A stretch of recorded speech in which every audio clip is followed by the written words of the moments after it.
So I've been thinking a lot about this yellow Mustang GT project I have, and I was thinking what I really need to do is find another Mustang that's been wrecked that has everything I need on it. There's going to be a lot of things I would need, like an engine, exhaust manifolds at the minimum if I get a Crown Vic engine for the car.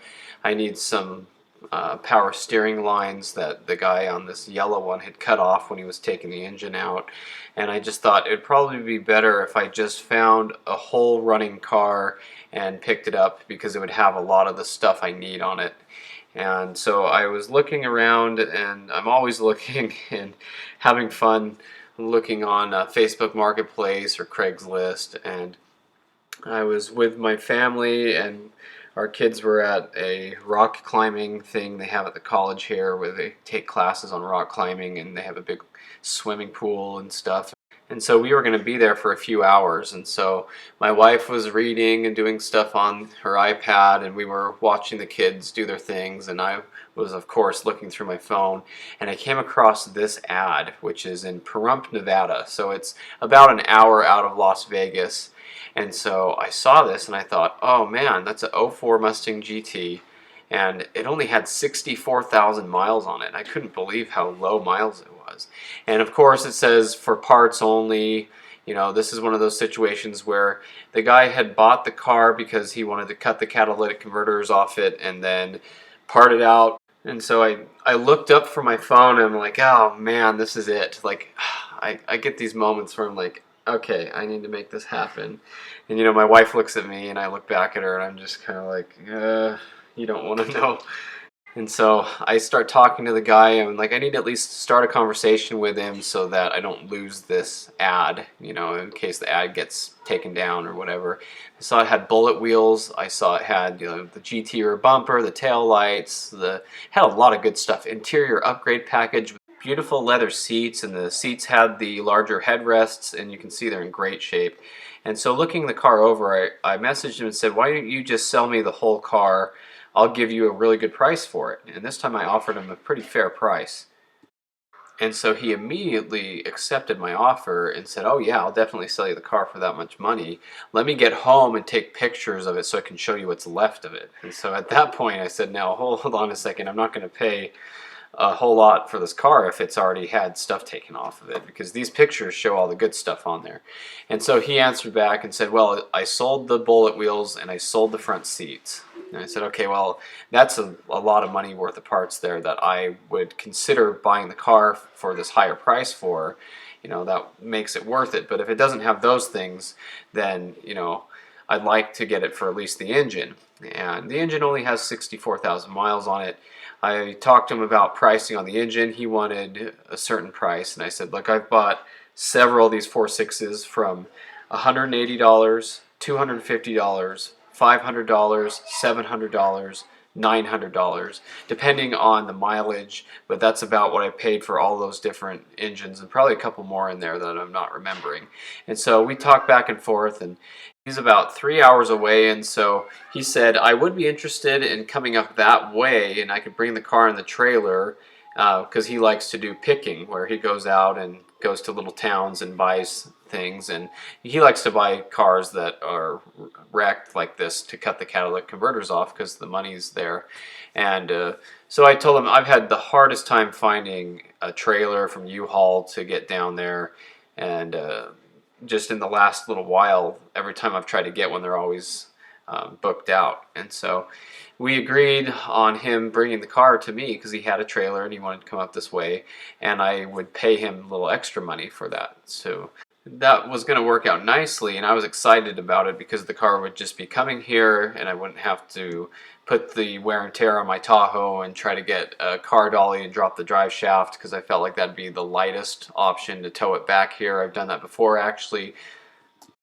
Matter of fact, the first and only time I've been down there to Pahrump, Nevada was to pick up this green 97 Mustang GT that we needed to buy for the engine. The whole front of this one was smashed and wrecked really bad too, and this was the same kind of situation. So it's funny, we towed it back on a car dolly as well, dropped the drive shaft because it's rear wheel drive, and if you tow it with the rear wheels on the ground and you don't take off the drive shaft, the drive shaft will turn the transmission, and it could possibly burn up the transmission since the coolers aren't working. The trans cooler that's hooked up to the radiator while the transmission's running on the car usually. So that's for the automatic transmission, and that's what both these cars were. So anyway, I did do this before in Pahrump, but he didn't answer me for like several days, and I was waiting to hear back from him, and I didn't want to bother him. I was just going to see what he had to say. And then finally, several days later, I finally messaged him on a Saturday and said, "Are you coming?" And he answered back and said, I was expecting him to say, "I sold the car out from under you," or "I changed my mind, I don't want to bring it all the way up there," or have a bunch of excuses. But he said, "Well, I have a lot going on. My truck broke down. I have these reasons that I haven't been in contact, so I'm sorry, and I feel bad that I didn't talk to you. So if you come get the car, I'll give it to you for a lesser price." And I thought, well, that's a pretty attractive price, but it's really hard to get a car dolly, especially since you can't get them the day of. That's just not going to happen. And so he said, "I'll give you 2 weeks to get down here and get it." But I thought about it, and I was like, well, I can't get down there next week. I have a company party. I can't go the next week. I have my sister's wedding. And so it's going to be a real difficult time doing that unless I take time off of work and this and that. And I got talking to my wife about it, and I thought, well, it's only about noon on this Saturday. How about I just try to go down there and get it today? Because I can strike while the iron's hot. I'll go get the car. I'll come right back. And so we checked, and there were no car dollies available in town here. There were none available down there in Pahrump. There were none in Las Vegas either. Every location we looked at said unavailable.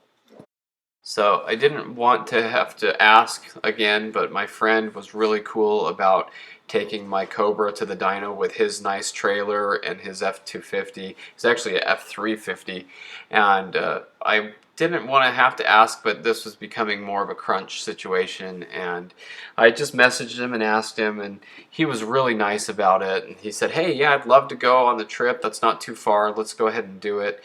And so I tried to do it myself with my own vehicle and renting and stuff, and it just didn't work out. And so he came through, and he really saved the day on this one. So he said he'd come down, and we'd head down as soon as we could.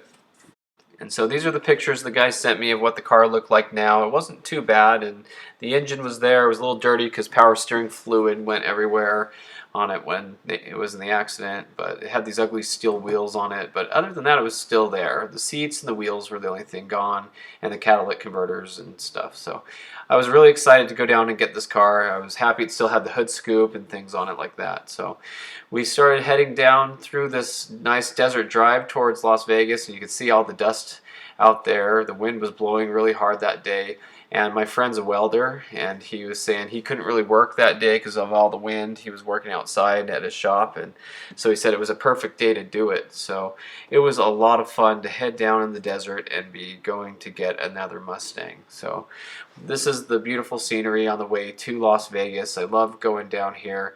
I've been watching a lot of things lately about the desert, and I just really like it down here. The cars don't really rust. It's really clean. It's really dry. And it was really nice to be traveling in a new F-250. So he got this 2013 F-250, really nice one. You'll see it here in the other pictures and video of it outside. But he was saying that, look at the size of that Coca-Cola can, that's funny. But he was saying that this truck gets better gas mileage towing with a trailer than his old one got empty without a trailer. So thought that was pretty cool. But anyway, here we are going through the highway that leads towards Pahrump. It was a really fun drive getting into the desert mountains here and just making our way up through this canyon. And we had a great time talking the whole time. There wasn't 10 seconds of silence both ways traveling. We were just having a great time sharing stories and talking. And this is where it gets really open. It's pretty cool. This reminds me of out by Area 51. I've been out there before. And very open and very straight roads and all the Joshua trees and just a couple telephone poles and a lot of dirt. So really cool to see. And there's some mile markers here, kind of hard to see. I'll try to zoom in on those. I thought those looked really neat. And here's the city of Pahrump. It's pretty small, and there is a racetrack there, and that's what a lot of people know this town for. And later we'll go there and pull in and look around a little bit, but technically it's the actual official Corvette driving school. So we immediately saw cars racing around on the track out there. I saw the light blue new C8 Corvette. That was one of the cars I could see pretty obviously, but lots of Corvettes out there, lots of C8s racing around. And you can take your own cars there too. But anyway, as we pulled into this little desert town, you can see how desolate it is out here. It's pretty cool. And here's you know, right in town, lots of little storage units, but with palm trees and the desert. And this dirt here was so soft and so fine. It was literally like flour, like somebody dumped a bag of flour on the ground. So here's the guy's house, and this is all the stuff he's working on here. And the Mustang is back here, so it's hard to believe that in this place that there would be a nice Mustang GT sitting there, but there was. We looked for a minute and we finally found it. There it was in the back there. So like I said, this dirt was like flour. You step in it and it just poofs everywhere. So you can see the lower bumper is really bent down, and that was going to be hard to get on the trailer that way. Here's the engine. Looks pretty good. Like I said, a little dirty because it's got power steering fluid from the accident. Nice little place here, just kind of real desert, kind of like the movie Trimmers, or you know, those desert movies. So I brought my own floor jack, and I'm glad I did. I brought 2 extra wheels because the tires were flat. And so these are the wheels that I had cleaned up in a previous video, and I was glad I had them. They hold air. 2 of them held air. The other 2 were flat, but I just brought the 2 to put on the front of the car because I knew that this one was at least flat. The other side had the spare tire from the trunk, which was really low and small, so it was better just to get both of these tires on the front of the car so that we could drive it onto the trailer. But the other problem we had with getting on the trailer was the bumper, the actual metal bumper of the car was bent down so low it was almost touching the ground, and it was going to be hard to get it onto the trailer. So he brought out a Sawzall and he started cutting at it. But he couldn't even get all the way through it because it was just such thick steel. And I was able to get my ratchet up in there and take the bolts out of one side and pull it up and bungee it just so that it would clear, and then we were able to try to drive the car up on. And driving the car up on was hard too because the car kept shutting off because there's no O2 sensors or wires for it, and whatever other reason, it just didn't want to run.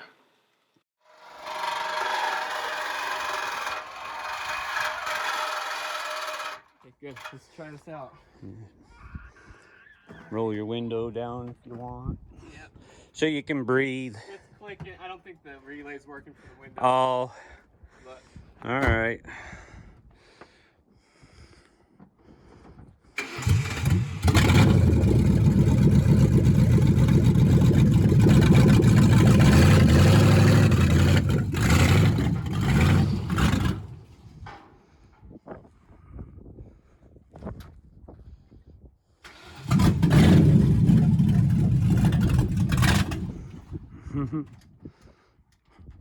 Those O2s are messing with them.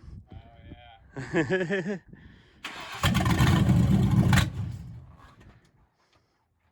Says you're gonna have to push Push me. it off and we'll try and get a run on it.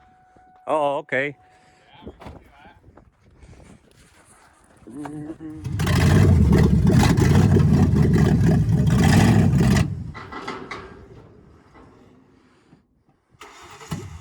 Doesn't like that in gear stuff.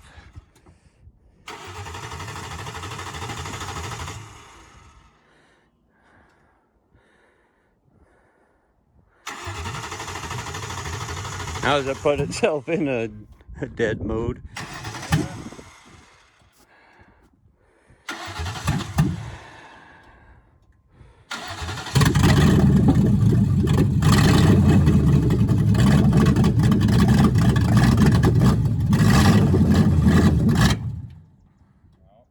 Yeah, it doesn't like going in drive, does it?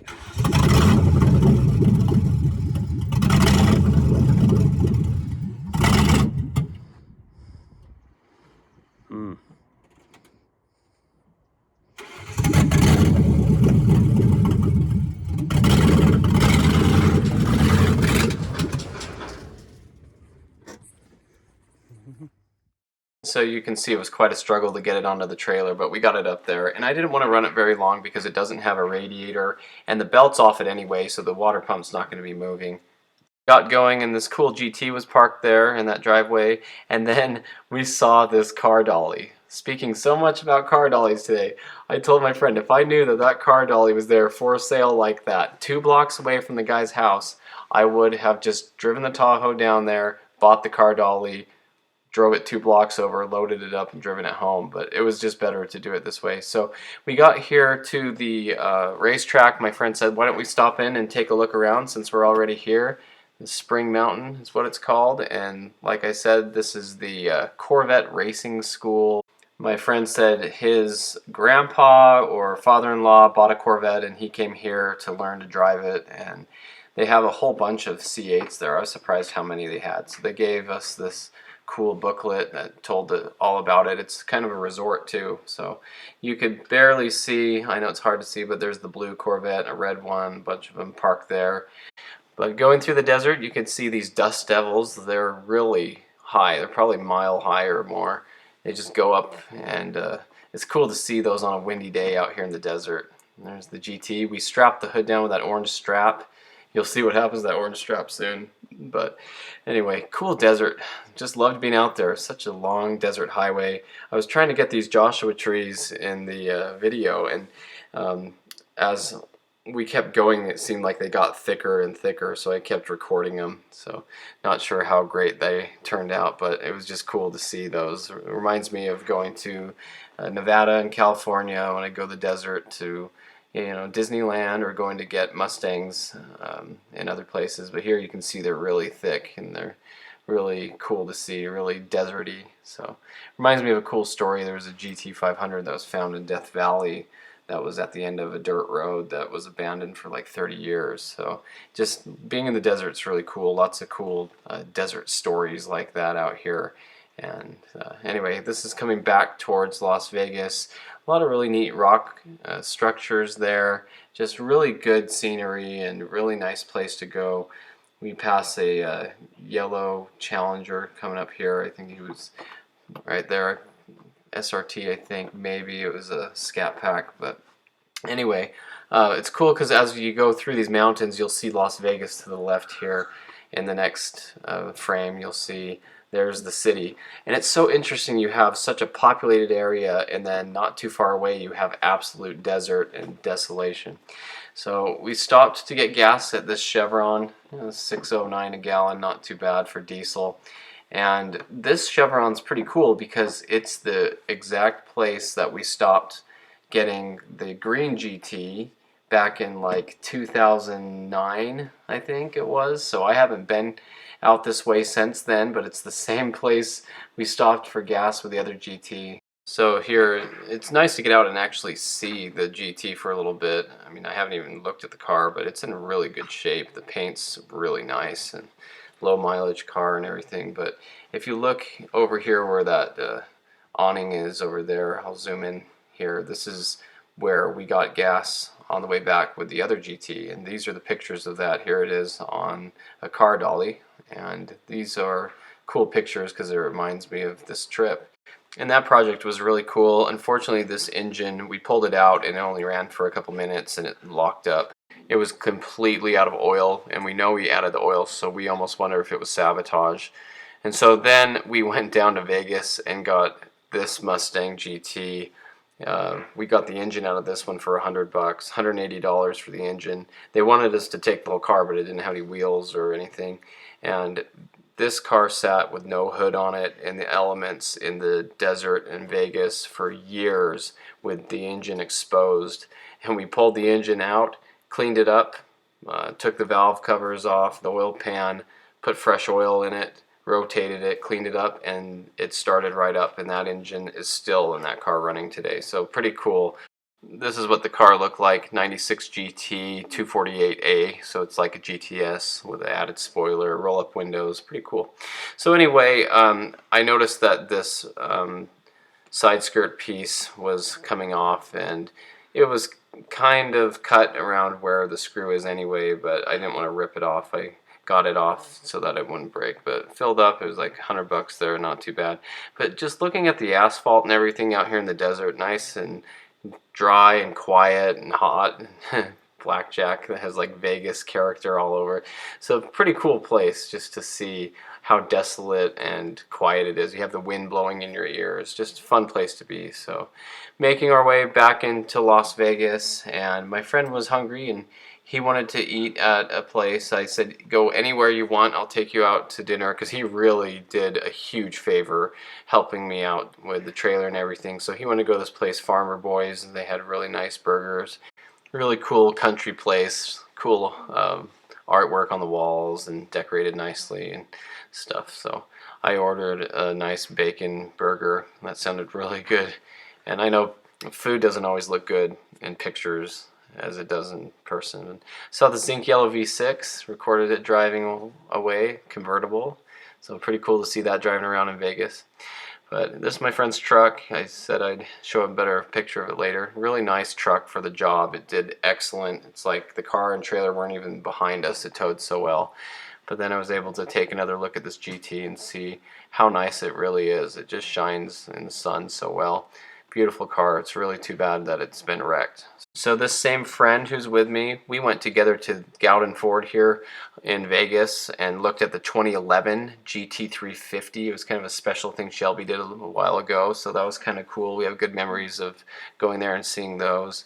And so now we're just getting back into Vegas and seeing the planes go by. Vegas has some pretty cool places with these on-ramps that are decorated really nice with these metal animal things. And so just a really cool, really nice place to go, and they've made it look really good, and landscaping's really pretty, and just fun to go to a unique and different place like this. And so this is just getting back onto the freeway to head back on I-15 north towards Utah. There's all the casinos and the beautiful buildings. This is going through the Shelby Museum. I've showed that in a few of my videos. There's Shelby American. Pretty cool. I was just there recently. More planes taking off. The airport's right there. And then just traveling through Las Vegas, and it's just quite a sight to see when you've got all these buildings, and like I said, all these people here. There's so much work done to make this place what it is compared to the rocks and dirt we were just at an hour away. And there's so many people concentrated in this little area. It makes you wonder why it is that way, but it's pretty cool, and you can't help but enjoy going through Vegas like this. There's the new Allegiant Stadium for I think it's the Raiders that play there, and they're home there, and some more casinos. New York back there. I've ridden on the roller coaster with my wife there when we were dating. Pretty fun. But just lots of buildings and lots of places to see. Now we're headed towards the Speedway, so this is where I had done all my racing at the drag strip, Las Vegas Motor Speedway. One of my favorite places. I love going there. The desert is so fun to be there at night when all the stadium lights are on and it's warm and everyone's just hanging out with their cars and doing a lot of drag racing. So I just really love it there. And my friend had raced his 3-valve Mustang GT there too, so we both have really good memories. There's the end of the racetrack right here by the freeway. You think that people would worry about hitting cars, but it's deep sand. And I was telling my friend I had seen a car go off the end there once. So here's Valley of Fire and Lake Mead. You're getting into the Indian reservations here for little segments, and like this Chevron I believe is on an Indian reservation, so it's lower prices because they don't have the fuel tax for the government tax. And you know, there's on and off parts of the reservation through here. That's pretty cool to see, but the scenery is just awesome. And I used to drive my Bullet here every other weekend. I'd drive down to the track. Here's a wrecked Tesla on a car carrier we came across. But yeah, I'd drive this route down to go racing on the Mayhem Racing, which is just street car stuff.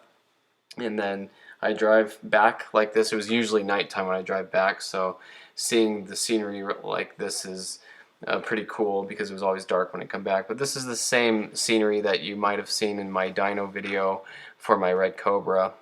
Getting into Mesquite, Nevada, really nice American flag there, and nice new overpasses they've made with lots of cool designs on them. So Mesquite's a nice little town. It's fun to go there. There's people playing baseball, having a good evening. It was fun to see everybody enjoying their evening, and I'm enjoying mine. And here is the Arizona state line. And this little section, it's like Arizona and then Nevada and then Utah again. It's just really short. You just kind of cut through all of them. And now into the gorge. If you've seen my other videos, this is the gorge. Really deep canyon, really historic place. My parents were here when they made this road. You used to go all the way around to get to Utah, and now you can go through. So pretty cool scenery through here. I love going through here and seeing the different varieties. There's so many different rock formations and colors. There's a hole in the rock, if you see right there in the middle, there's like an arch. And I was telling my friend I had seen that with a guy who was a shuttle driver taking me home from when I sold my '01 GT. I took it down to Vegas and sold it, and then I took the shuttle home from Vegas to Utah, and he showed me that rock formation. So now we're getting back into southern Utah. This is where I live. Beautiful place. Glad to be home. There's always police right here on the border, it seems, getting people. So good to see them out there working hard and doing their job. Respect the law. So now we're home and time to unload this Mustang GT.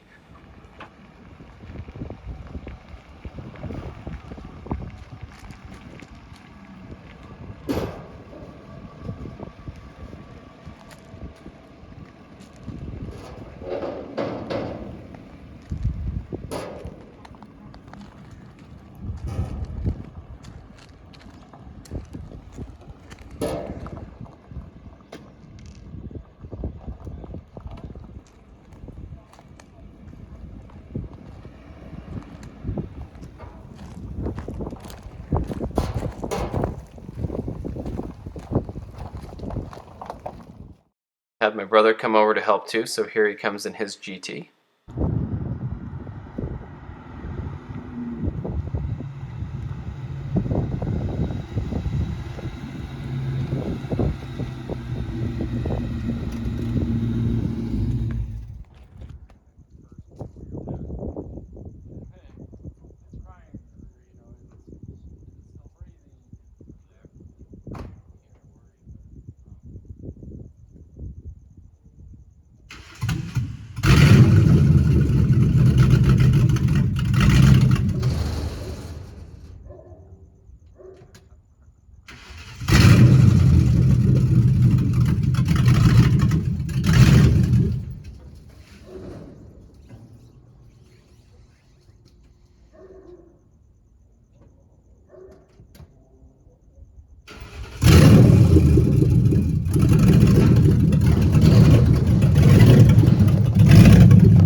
So huge thanks to my friend for doing that for me with his trailer and his truck. That was really nice of him. He really came through for me and made it happen that day. It was kind of a rushed thing.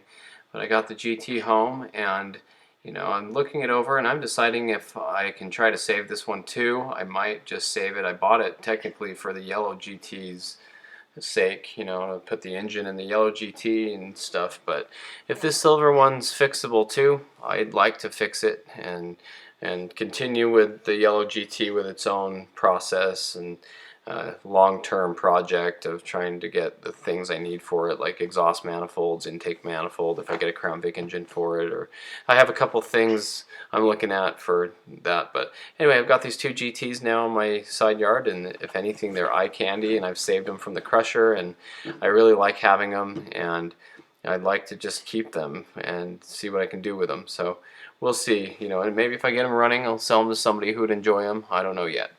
But anyway, thanks for watching. I hope you enjoyed this video, and stay tuned for the rest of these projects and for more Mustang content.